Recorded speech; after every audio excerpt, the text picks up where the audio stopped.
10 to 8 in the evening on the way home. God, it's been a long one. I'm going to try my hardest because I don't know how many times I have tried to do this video. But I'm going to try my hardest to talk about the bikes that I've owned. And I haven't actually owned that many. I've been sort of around bikes, you know, all my life in one way or another. Well, I had a couple of years off here and there, but we'll discuss that. So here we go. So the first bike I ever rode was when a friend turned up at a friend of the family's turned up at the house. He turned up on a Honda Dax 70 in the red, semi-automatic box, in way back in 1976. Yeah, he asked me if I wanted to have a go, and I said, oh yeah, let me have a go on that. And I remember the most exciting bit about it was kicking the thing over. Kick-starting that bike was so exciting. I remember kicking it and it starting, and sitting on it, revving it, clicking it down in the first gear, and riding it off up the road. Obviously it was the first time I'd ever ridden a bike, so you know, it took a bit of getting used to, but that was it. I was hooked. And then all I did was pester the old man, really. Just I'd spend all my pocket money on Trials and Motocross News, and every time I got one, I'd be in the back pages looking for bikes for sale. And I came across Suzuki RM100A. I'll try and find a picture of it on the net, and I'll stick it up so you can see what one looks like. And God, it was a dog. I remember we paid £100 for it, and it came with the trailer. So yeah, RM100A with the trailer for £100. Obviously it was yellow. Now, did it have a metal tank? I think it had a metal tank, if I remember rightly. Yeah, metal tank. It had the exhaust that went down and underneath the motor and up the side, you know, like old school bikes did, you know, before they tucked them up underneath the fuel tank and out through the back seat. Yeah, it was a dog. It was a dog. I mean, we didn't know what we were doing. You know, my dad wanted me to be into football, and I wasn't that way inclined. Yeah, he didn't understand where all this passion for motorbikes came from. Entered my first meeting, and I wasn't great, you know. I wasn't great because the bike was so, you know, it was so knackered, and the tyres, because we knew nothing about it. You know, when we bought the bike, I went to the race meeting and didn't really do anything to it, and the tyres were completely shot. Whoever, you know, the guy that owned it before me must have been riding it on the road, and the knobblies were worn down to nothing, lost all their edges. Yeah, that was hard work. And then what happened? Oh, then yeah, I did that for a season, but unfortunately we couldn't really, or the old man really couldn't put any commitment into it. We didn't really have the money, to be honest. You know, and he worked hard, my old man, for a living. So he did what he could. I think I was about 12 and a half, something like that. A couple of years off bikes, and then I turned 16 and got my first road bike. All my subscribers know was an AP50, Suzuki AP50 in the blue. Yeah, I love that thing. Used to do everything on it, go and see my mates, girlfriends.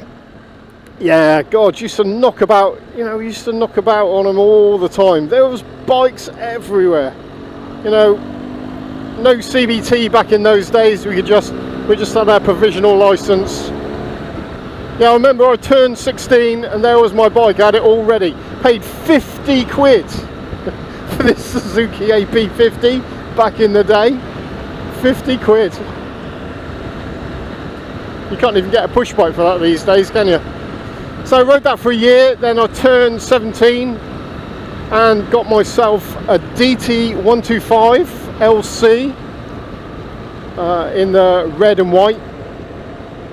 and I've got a picture of me stood next to that bike, because this is where I had my first break from bikes. Oh well, I became a Royal Marine Commando. So obviously didn't need the bike really, because I was out of the country so much, so sold the bike. Then what happened? Oh, I had a couple of bad tours, and I started looking around. Started looking around for jobs in Civvy Street because I thought the grass was greener. And a friend of mine, an old schoolmate, said that their company was looking for a job, and I jumped at the chance really. It was good money.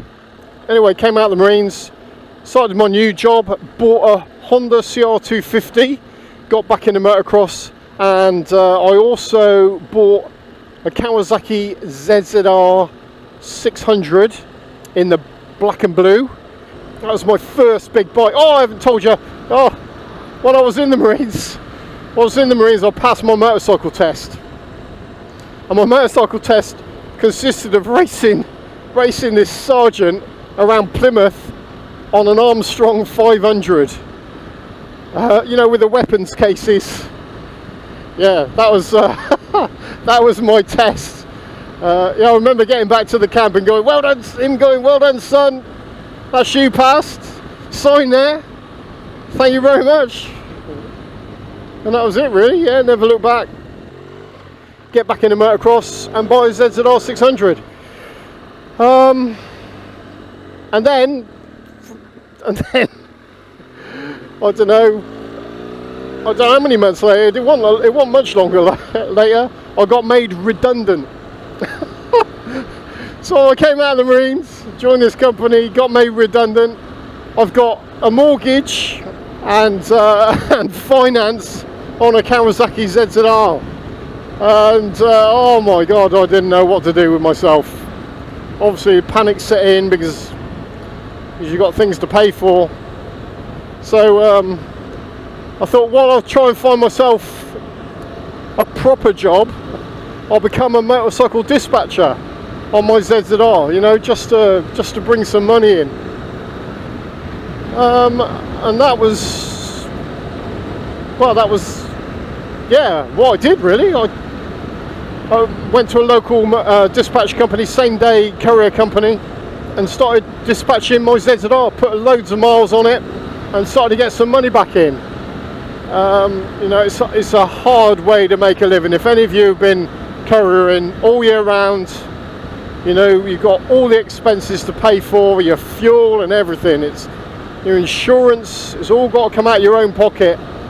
And, you know, the only way you earn money is by working, getting a job to London or something. And it's so, if there's no work comes in that day, you don't earn any money.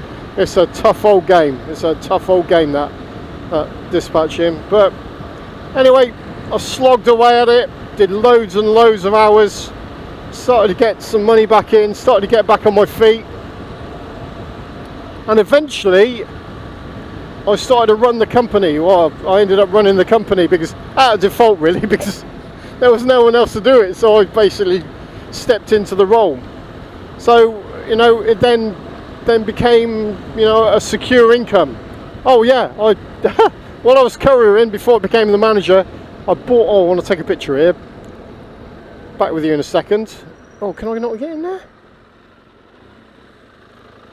Yeah, I can get in there.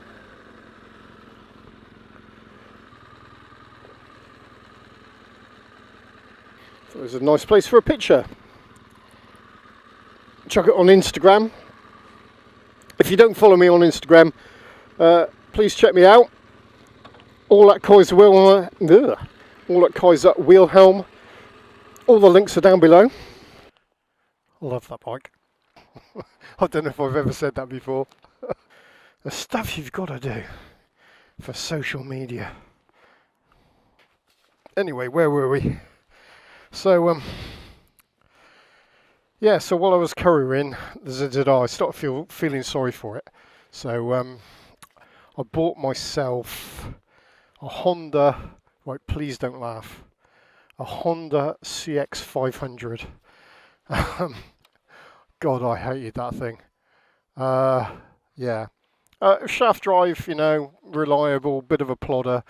I was doing loads of miles, so I needed something that could do that sort of thing and keep me sensible, because racing around on the ZZR, I was gonna lose my license. I got I got one speeding fine once, and I thought I can't do that. So yeah, the CX was it was just a tool for the job, wasn't it? But I hated it. I hated it. So like I said, eventually I turned out, became the manager of it, and I part exchanged the ZZR6 for a Honda CBR 600 FN, which is alright, a bit sportier than the ZZR. I was riding a bit sportier, I started to ride a bit sportier then, so I wanted something a bit sportier, handled a bit better, handled a lot better actually. ZZR was a bit of a boat. Yeah, raced around on that for a little while, and then one day, I've already told this story on my Fireblade video, but one day I took my CBR 6 in for a service to the dealer, and they let me, this is back in 1992, they let me have a CBR 900 Fireblade in the black and gold, the one with the holy fairings, and that was my game changer. That bike, and couriering all the time, being a bit of a head case, and I was a bit of a head case back then. I came out of the Marines, and I was always looking for that thrill, and I found that motorcycling gave it to me. So yeah, I got this Fireblade from this dealer, took it home. I remember I phoned him up and I said, I'm not bringing it back, it's so good, I am not bringing this thing back to the shop. And I did the deal over the phone, that was it, never took it back. And that bike is the best. Is it the best? Oh my god, how can I say it was the best? Because I love this thing. But you know what I mean, that thing was, I just loved it. Absolutely loved it. I treated it so badly though. And then what happened? I started doing track days. And now I might go off on a bit of a tangent here. I don't know how I'm going to take this story. So 1995, started doing track days on my Fireblade, and I had the local dealer approach me on the first track day I ever did. Then they came to me and said, "Oh, do you race?" I said, no, this is my first ever track day. He said, "Bloody hell, mate, you should think about racing." Because I know people go to track days and say I was the fastest person there, but yes, I was the fastest person there. I shot myself, to be honest. So yeah, this dealer said, "Well, if you get a race bike, we'll sponsor you." And I said, well, I couldn't say no, really. I couldn't say no, because I was hooked. Track days, I was hooked. I was loving it. I was going there, being quick, smashing the instructor, who turned out, well, yeah, I'll call him a friend.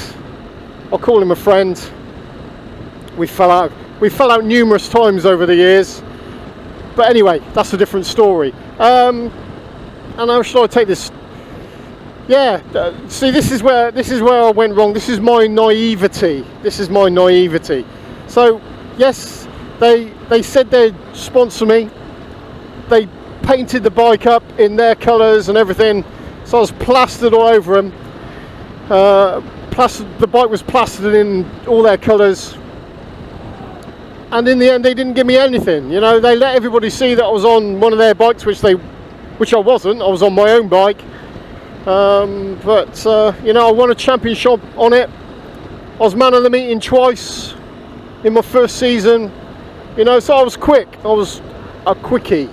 And this is where I went wrong. I had people coming to me and saying, "Oh, it's a shame you're sponsored by them, because we would have loved to have helped you out." And I was going, "Oh yeah, it is a shame, innit? It is." But oh well, you know. But I didn't realise what that meant. They meant they would help me out properly, you know, not just give me a paint job and pretend that they were helping me out, because they never gave me anything. If I needed anything for my bike, I had to buy it for myself. But that was my stupidity and my naivety. You know, I didn't have anyone around me then. You know, I'd lost my father a number of years before, so I was doing it all by myself. It was tough. You know, I turn up to these meetings and there'd be people with mechanics and crew. You know, and I'd turn up all by myself, and that was that, really. Yeah, so I raced in 96. Oh, in 1995, in the year before, I part exchanged my Fireblade. I part exchanged my Fireblade for a Ducati 748 SP. Full Terminoni system on it, you know, with the white seat. Again, I'll find a picture somewhere. I haven't got any pictures of anything, because it was back in the day when you didn't have pictures. So I'll find some pictures off Google or something and I'll put it up. Yeah, Ducati 748 SP, thrashed the pants off that thing. Again, did a track day at Castlecombe on it and I blew it to bits. My own fault, really. I was treating it badly, over revving it. In those days I could ride beyond the limits of the bikes, over rev the thing and blew it to bits. And in those days Ducati were a nightmare to get the bits from, and it took so long. Well, I think it took about 7 or 8 months to get the bits in the country before, and I never rode it again. Basically, I never rode it again because things started to happen. My first breakdown, emotional breakdown, let's call it that. My first emotional breakdown happened. So end of 96 happened. So I had a fantastic year racing bikes. Like I said, won championship and all that sort of stuff. And I need to get past this car. Let me just concentrate here a minute. And towards the end of 96, my partner, who I was with at the time, had a job opportunity that she couldn't turn down. But the trouble was, it involved us moving away, which meant I had to leave the courier company and the job that I was doing, and I didn't want to. Yeah, we moved away. I thought, oh, it won't take me long to get another job, but it turns out nobody was looking for an ex-Royal Marine Commando or ex-same-day dispatch company manager. It took me ages to get me back on my feet again. Ages. In fact, I don't think I ever did. And unfortunately, I had to sell everything. Absolutely everything. I had to sell my race bike. I had to sell my Ducati. I had to sell everything.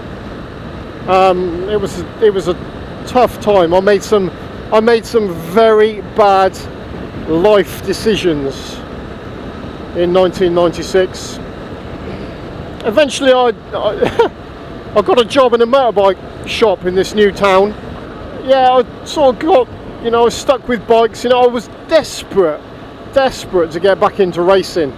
And no matter how I did, you know, no matter who I spoke to, you know, no, I just couldn't get any help from anywhere. And I had no money of my own, so I can understand it. It was tough time. I just wanted to race bikes. You know, I knew I could do well. And it just wasn't coming together. And I could see years going, because I was already quite old by then. I was like late 20s, coming up to 30s, and it wasn't the time to start a career in road racing. But you know, anyway, I'm waffled on about that enough.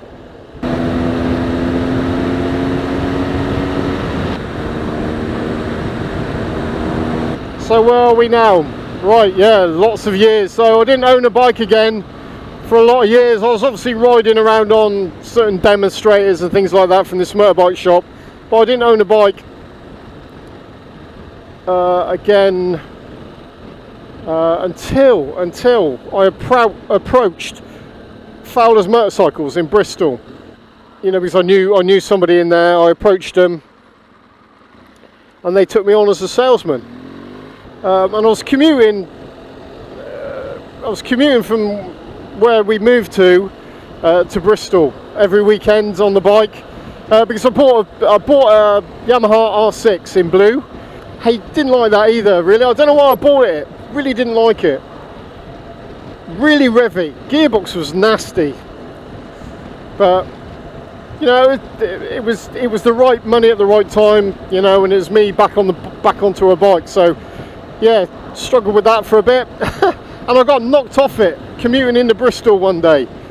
Some guy ran some lights and put me through a shop window. Smashed the thing to bits. Unfortunately, my relationship with my my partner then was coming to an end. You know, there was lots of pressures on us. It was a difficult time. It was a difficult time. You know, I didn't cope very well. You know, I look back now at how I acted around some people and how I was. You know, I wasn't myself. You know, but again, that's another story. Moved to Bristol and started to get into enduros. What did I buy? I bought a KTM 400 off a guy I knew. Loved that bike. Started doing enduros, as I say, you know, just to get back into racing again, because, you know, I enjoyed competition. And I wasn't, you know, I didn't really gel with enduros. No, I didn't gel with it. I wasn't as competent as I was as a road racer. I was a good clubman, I suppose, or a slow expert. But I enjoyed it. I enjoyed going out green laning. I enjoyed the people. Well, some of the people around me.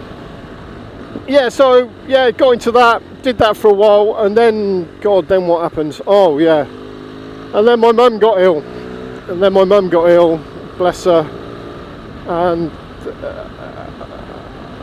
yeah, then my mum got ill, God, and she passed away, and I moved back to my hometown where I am now. Yeah, didn't leave Fowler's on good terms. I was a bit of a mess actually back then. When I look back, things were just falling apart. I could see things falling apart around me. You know, my relationship, all I wanted to do was race bikes, and that wasn't happening. I wasn't earning enough money. Yeah, I moved back home. Anyway, to cut a long story short, I moved back home. Ended up in a little tiny motorbike shop with a mate who had just opened it, just doing scooters and things, and you know, because I got into enduros, you know, we started to off-road bikes, you know, because there was no one else doing it in the area. So yeah, I got my mate interested in doing off-road. We never actually got a franchise, but we started to do bits and bobs, and customers, the off-road fraternity, started to use us for things, which was good. And then I started doing, you know, green laning and taking customers out at weekends and things for just something to do, really, just to give something back to our customers. So what happened then? Oh yeah, so like I said, I lost my mum, and I got a little bit of inheritance, and to cheer myself up,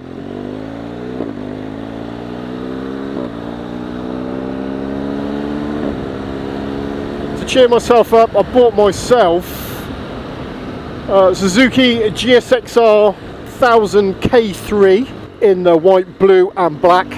Stunning thing. Bloody missile that thing was. Absolute missile. But then one day I was out on it, and I was smashing it down this bit of dual carriageway. I mean, I was flat stick, absolutely flat out on this GSXR 1000. And as I was going down this dual carriageway, there was this guy in the inside lane, and I was like going down the outside lane, and it was miles to the roundabout at the end of this dual carriageway, and I thought, okay, no problem here, I'll just go by him. You know, he's got no need to change lane. And what does he do? Right in front of me, changes from the inside lane to the outside lane, right in front of me.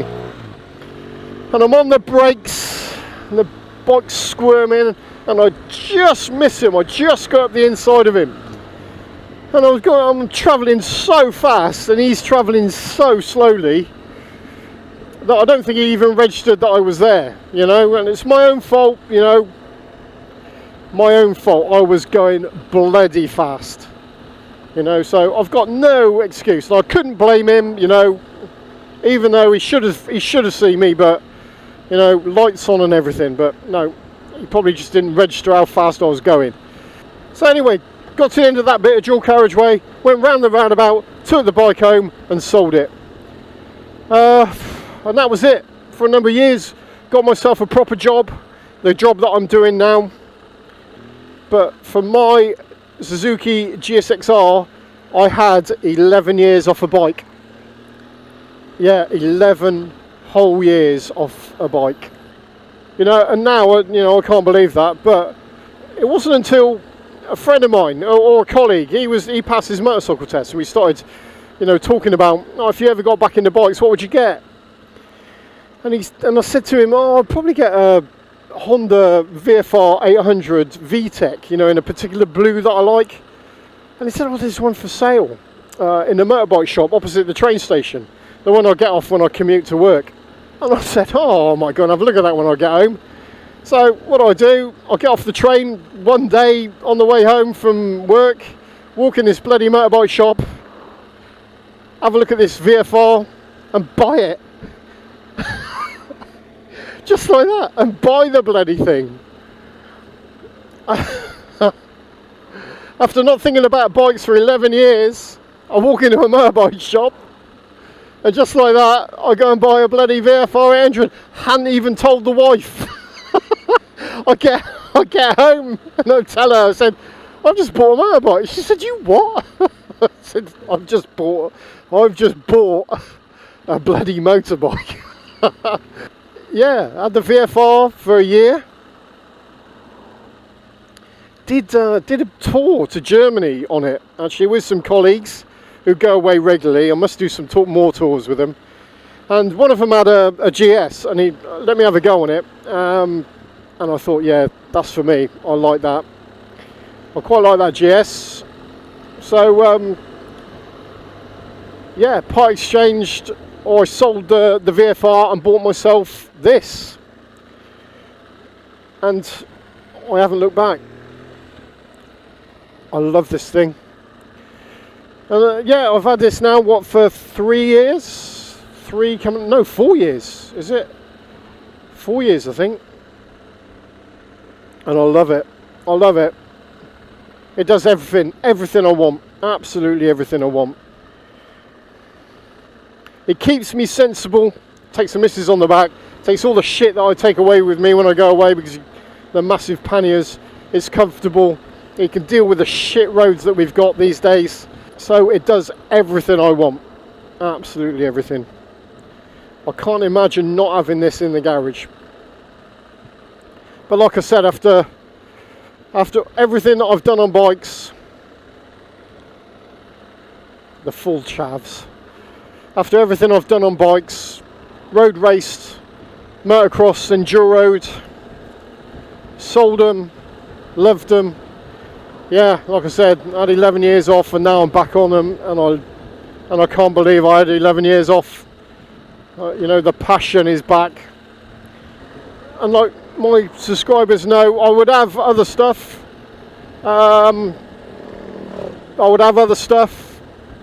But things have happened, like they do. Fucking things, serious things happen sometimes, don't they?